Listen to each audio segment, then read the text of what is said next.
നമസ്കാരം. പശ്ചിമേഷ്യയുടെ ചൂട് ഇതിനകം തന്നെ ലോകത്തെ നടുക്കിക്കൊണ്ടിരിക്കുകയാണ്. എന്നാൽ ഇപ്പോൾ ആ തീപ്പൊരി പുതിയ ദിശയിലേക്ക് പടരുന്നുവെന്ന ആശങ്ക ശക്തമാവുകയാണ്. American president Donald Trump Iranian എണ്ണ വ്യാപാരത്തെ മുട്ടുകുത്തിക്കാൻ പ്രഖ്യാപിച്ച നാവിക ഉപരോധം വെറും ഒരു സാമ്പത്തിക ആയുധമെന്നായിരുന്നു ലോകം കരുതിയത്. പക്ഷെ ആ ഉപരോധത്തെ തുറന്നടിച്ച് മറികടന്ന് ഒരു ചൈനീസ് ബന്ധമുള്ള കപ്പൽ ഹോർമൂസ് കടലിടുക്ക് കടന്നു പോയെന്ന വാർത്ത പുറത്തു വരുമ്പോൾ അതൊരു സാധാരണ സംഭവമല്ല. ലോകശക്തികൾ തമ്മിലുള്ള ഏറ്റുമുട്ടലിന്റെ പുതിയ അധ്യായത്തിന്റെ തുടക്കമാവുകയാണ്. അമേരിക്കൻ ഉപരോധമുള്ള റിച്ച് സ്റ്റാർ എന്ന ചൈനീസ് ബന്ധമുള്ള കപ്പൽ ഹോർമൂസ് കടലിടുക്ക് കടന്നു പോയതായി ഷിപ്പിംഗ് ഡേറ്റ കാണിക്കുന്നു. ഉപരോധം ആരംഭിച്ചതിനു ശേഷം കടലിടുക്ക് കടന്ന് ഗൾഫിൽ നിന്ന് പുറത്തു കടക്കുന്ന ആദ്യ കപ്പലായിരിക്കും റിച്ച് സ്റ്റാർ എന്ന് LSEG, മറൈൻ ട്രാഫിക്, കെപ്ലർ എന്നിവയിൽ നിന്നുള്ള ഡേറ്റകളെ ഉദ്ധരിച്ച് റോയിട്ടേഴ്സ് ആണ് റിപ്പോർട്ട് ചെയ്തത്. ഇതിനു മുൻപ് ഫുൾ സ്റ്റാർ എന്ന പേരിൽ അറിയപ്പെട്ടിരുന്ന ഈ കപ്പലിനെ 2023 തന്നെ അമേരിക്ക കരിമ്പട്ടികയിൽ ഉൾപ്പെടുത്തിയിരുന്നു. 24 മണിക്കൂറിനുള്ളിൽ 2 തവണയാണ് പേർഷ്യൻ ഗൾഫിൽ നിന്ന് പുറത്തു കടക്കാൻ ഈ കപ്പൽ ശ്രമം നടത്തിയത്. ഉപരോധം പ്രാബല്യത്തിൽ വന്നതിന് തൊട്ടു പിന്നാലെയായിരുന്നു ഈ അസാധാരണ നീക്കങ്ങൾ നടന്നത്.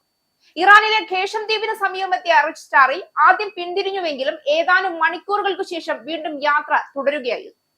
ഈ സമയത്ത് കപ്പലിന് ചൈനീസ് ഉടമസ്ഥതയാണ് ഉള്ളതെന്നും ചൈനീസ് ജീവനക്കാരാണ് ഉള്ളതെന്നും റേഡിയോ വഴി സന്ദേശം നൽകി. സമുദ്ര സുരക്ഷാ മാനദണ്ഡം എന്ന നിലയിലാണ് ഇത്തരം വിവരങ്ങൾ കൈമാറുന്നത്.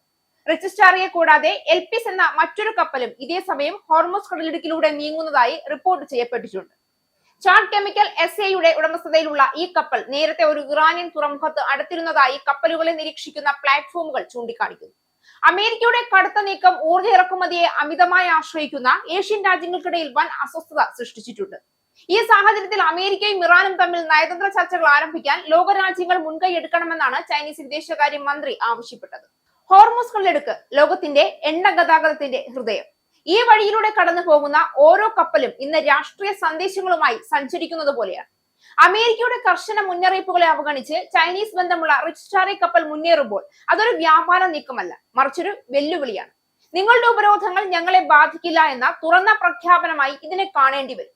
ഇതൊരു കപ്പലിന്റെ യാത്രയല്ല, രണ്ട് മഹാശക്തികൾ തമ്മിലുള്ള മൗന യുദ്ധത്തിന്റെ വ്യക്തമായ അടയാളമാണ്.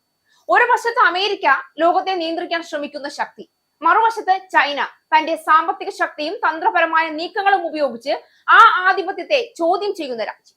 ഈ സംഭവത്തോടെ അമേരിക്ക ചൈന ബന്ധം വീണ്ടും സംഘർഷത്തിന്റെ വക്കിൽ എത്തിച്ചേരുന്നു എന്നത് വ്യക്തമാണ്.